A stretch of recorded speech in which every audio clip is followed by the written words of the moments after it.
very well renowned in the world with his work. Sir Azola has a very vast experience of working for an economic development consultancy for the largest real estate investment trust listed on the Johannesburg Stock Exchange. He possesses a vast experience in community participation consultation in the construction and property related service space. He specializes in high voltage negotiation and conflict situation between local communities and contractors on development projects and existing assets.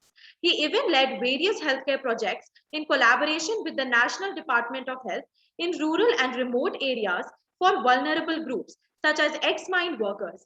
He worked in various projects, particularly in South Africa, and scaled them up to Botswana, Mozambique, Lesotho for the provision of healthcare services.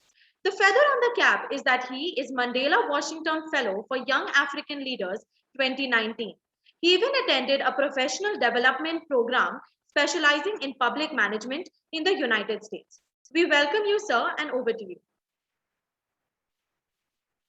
Thank you so much for that introduction, and thank you for the lovely words.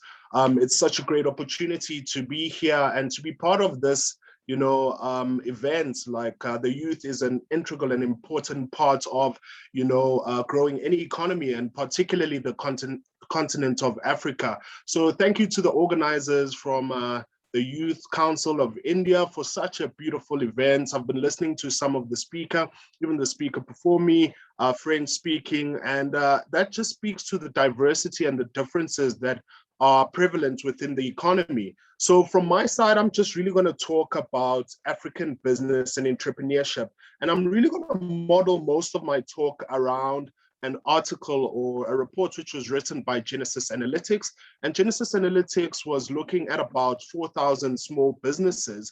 And the small businesses which it looked at, it was a sample size primarily, which is from 8 different African countries, being Cote d'Ivoire, DRC, Kenya, Mauritius, Nigeria, Senegal, and South Africa. But be that as it may, this sample size of the only 8 countries is really representative of the population of 54 million countries in Africa. So without further ado, I'm just going to look at where business is going. And basically, I'm going to look at 5 areas. And these 5 areas are essentially the digital economy in Africa. And I think a lot of the speakers, even previous to me, have talked a lot about the digital economy. And I think this speaks to the importance of this segment in growing the African economy. So I'm also going to be looking at harnessing the energy of a young population. We have an extremely young population, and I believe that is a competitive advantage within Africa, and it's something that we really, really, really need to leverage on. Then I'm also going to be looking at bringing more women into the economy, and also boosting economic diversity and intra-Africa trade, as well as unlocking those opportunities. So at a high level, the opportunities are really that we have an extremely young population, and whether we recognize this or not, this is a long-term competitive advantage, because most of the developments and most of development in business in general is done by a young population. Here in South Africa, I'm also considered as part of the youth. The youth, according to Stats South Africa, is under 35s, and myself, I fall in that demographic, and we're seeing a lot of advancements in business and trade in South Africa and other African countries to be in this group. The second group, as I said before, is bringing more women into the formal economy. And when I say formal economy, is because like in Africa, at a high level, like majority of the entrepreneurs are actually women, but that is in informal trade and small scale business. But like we need to be moving more women into the formal economic activity. And the third opportunity is intra-Africa trade. So when we look at small businesses, so I think South Africa in general has a big opportunity to focus on small growing businesses.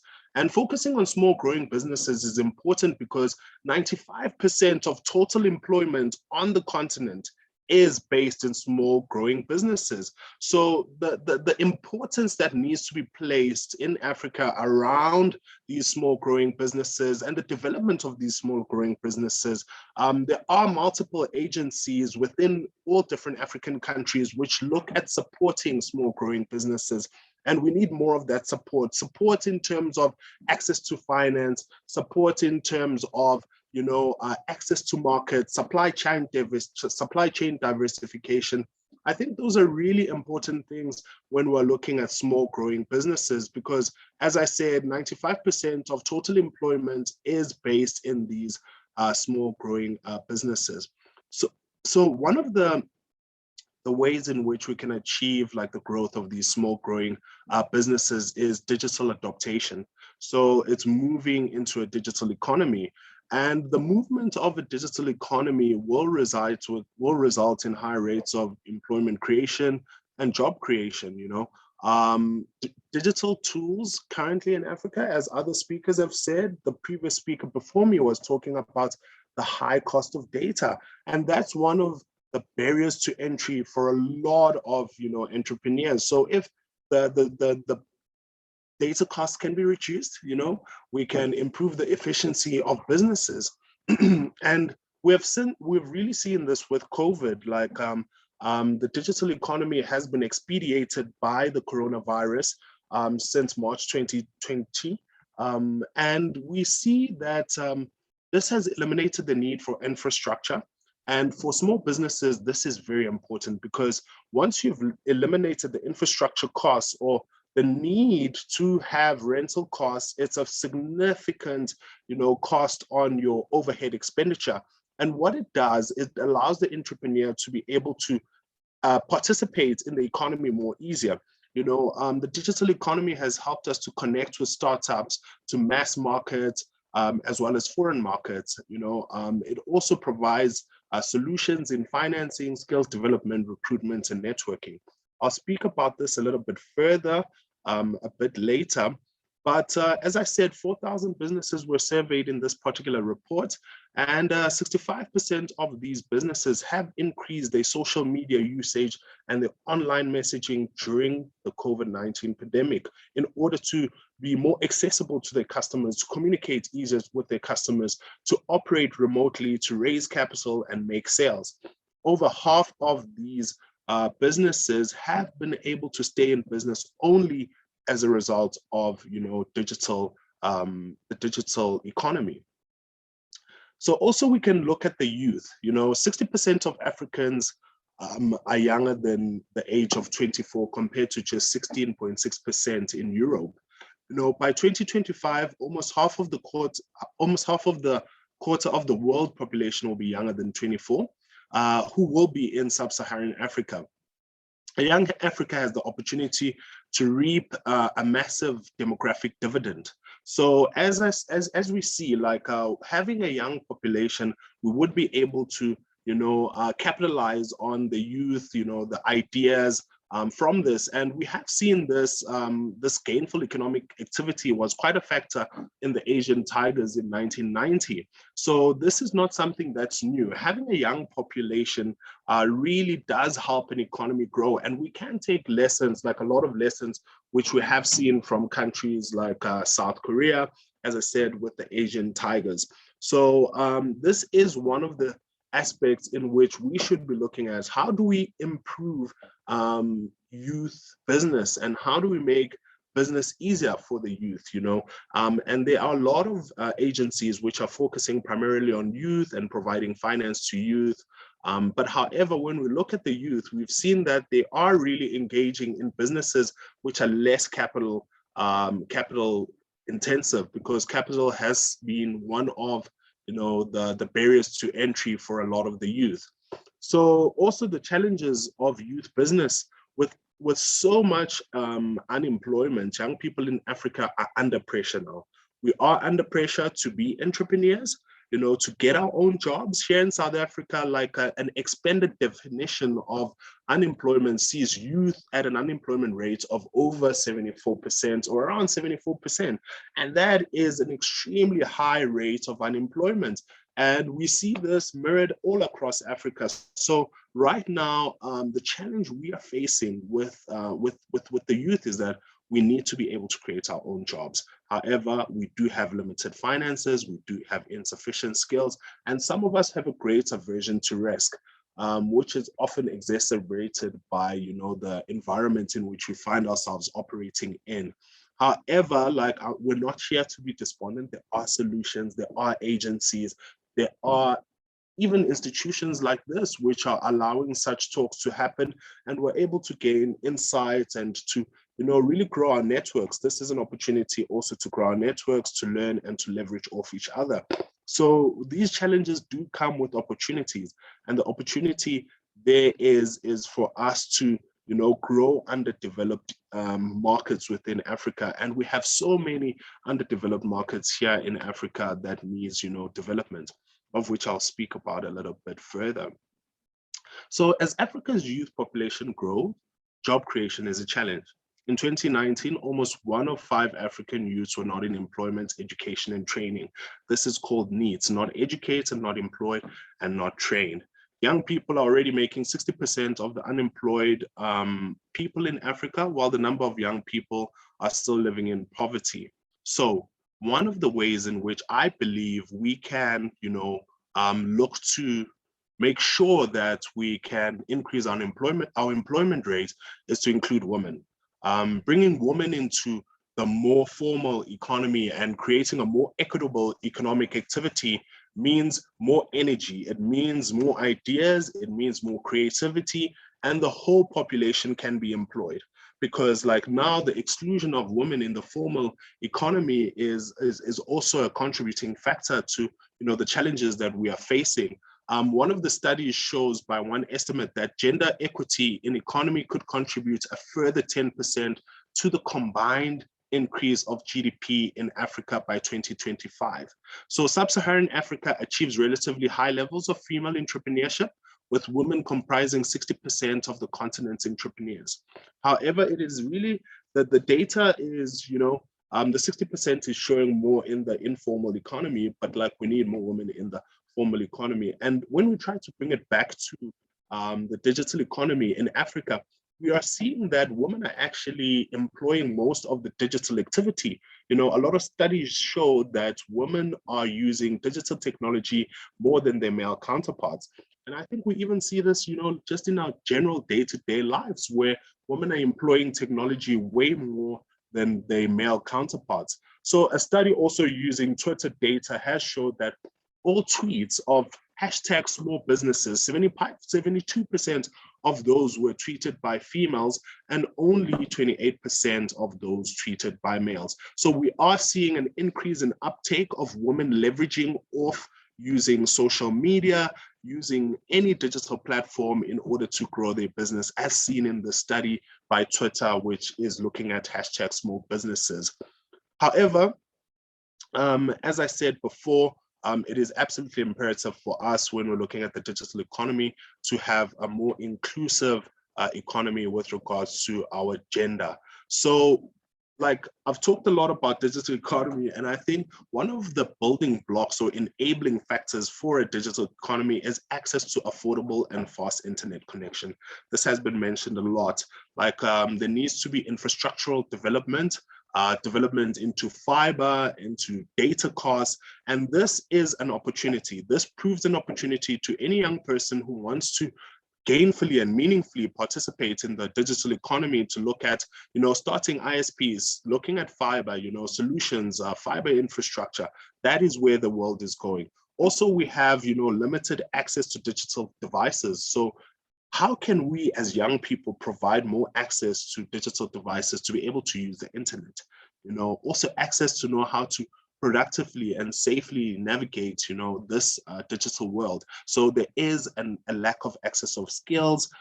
We need to have maybe be looking at chatbots, anything that is allowing young people to learn, to grow their skills, to be able to be computer savvy and be able to use the whole host of computer services that are available. So this is access to digital tools and access to content in general.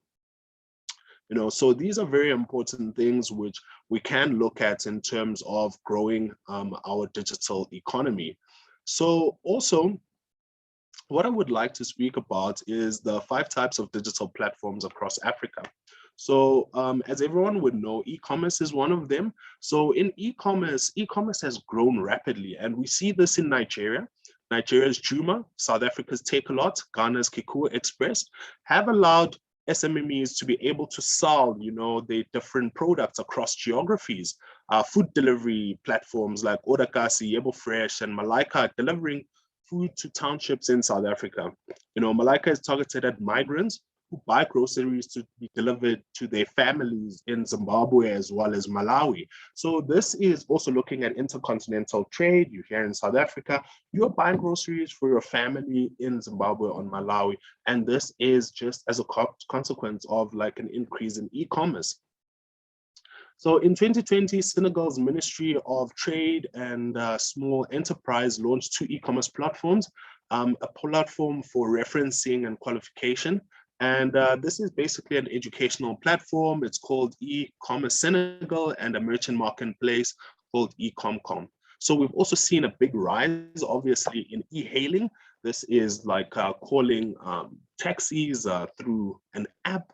Here in South Africa, what is prevalent is Uber and Bolt. They have been able to unlock a lot of demand in terms of the transportation industry and, really just connecting one user to another. And when we look at other, countries within Africa, we're seeing little. We can see Can Go, Twende, and Save Bottle. And over and above this, there's also our e-learning platforms. The DRC has developed an ITC platform, Alu Etole, that collects and shares data efficiently with a variety of shareholders among the parents and government officials in the education sector. So over and above just looking at e-learning, there's also job matching platforms. As we said, we're not only looking at the problems that we have. Of course, I've mentioned the unemployment rate, but here are job matching platforms which are allowing us to be able to, curb the unemployment rates. So matching platforms have brought down costs of finding work. Like a lot of us will probably know, when you're looking maybe for your first job as a young person or just looking for a job in general, it is quite expensive to look for a job. So we have got these job matching platforms in South Africa. Platforms like Sweeps Out, Kandua, Clockwork have created new income generating opportunities by making it easier for artisanal jobs without having to travel long from home and spend on advertising or building deep client relationships. So this is really like an Uber or a Bolt for connecting artisans or tradesmen with prospective contractors,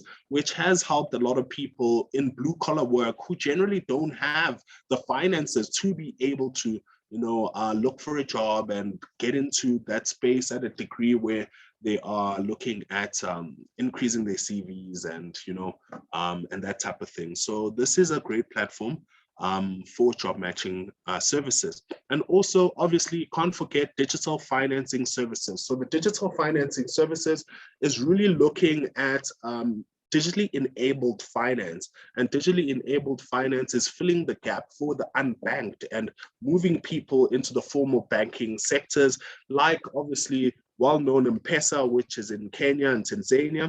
We're also seeing some developments in other countries like Nigeria, Ghana, and South Africa. And the digital platforms used, which we have seen a lot, is like Jumo, to drive data for credit assessments for vehicle finance. And then lastly, I'm just going to look at a little bit of international trade. I think as a continent, the conversation around, intercontinental trade has been ongoing for quite a lot of time. And like we've seen like acts like AGOA, but AGOA obviously is also based like with the contribution from the US. But how has Africa been able to, help themselves as a continent? I think the time for aid is gone. The time for Africa to help itself and the youth in particular is right now. And we have a responsibility and a duty to our continent. This year, on the 1st of January 2021, we had the African Continental Free Trade Area. And the African Free Continental Trade Area presents an opportunity to connect 1.3 billion people across 55 African countries and could lift 30 million people out of extreme poverty by 2035. So I think, the introduction of the African Continental Free Trade Area has come about at a perfect time. This will allow us, to increase trade. And also going back to the internet studies, one study found that 10% of internet use increases about 2% of bilateral trade. So like the digital economy is inextricably linked with us being able to, create a smaller Africa, and be able to trade amongst each other as African countries, and hopefully, ideally, maybe one day we'll find that, we'll have that universal currency, which a lot of African leaders have talked. For looking at the World Bank, it estimates that the African continental free trade area could deliver real income gains of about 450 billion. And these are prices which were established in 2014, but the 450 billion projection is looked at about 2035, which hopefully, will be realized. And like as the youth, we are going to be living through those times. So I think it's very great that we're having conversations like this, where we're having different people within, the African continent sharing ideas, because the African continental free trade can only start in platforms like this. But yeah, from my side, I'm Azola Mzekandaba. I believe, lastly, the capital model for Africa, the general capital model, which is based on directors' fiduciary duties, being that profit maximization is the sole duty of a business, is long gone. It is absolutely not sustainable. We need to move to an economy which is creating shared value, which is not looking at just clean traditional capitalism. We need to have an economy where there's an enlightened shareholder value approach, where entrepreneurs, and especially young entrepreneurs, are not only looking at making profit, but are looking at the environment, they're looking at the communities in which they serve. So creating shared value is the way forward, in my opinion, as I see Africa. But thank you so much for taking time to listen to what I've had to say. Thanks. Cheers. Thank you, sir. Thank you for taking out your time for this event. And thank you for letting our fellow viewers know about the digital economy of Africa and its influence in development. Our next speaker is Charles Omo Foma.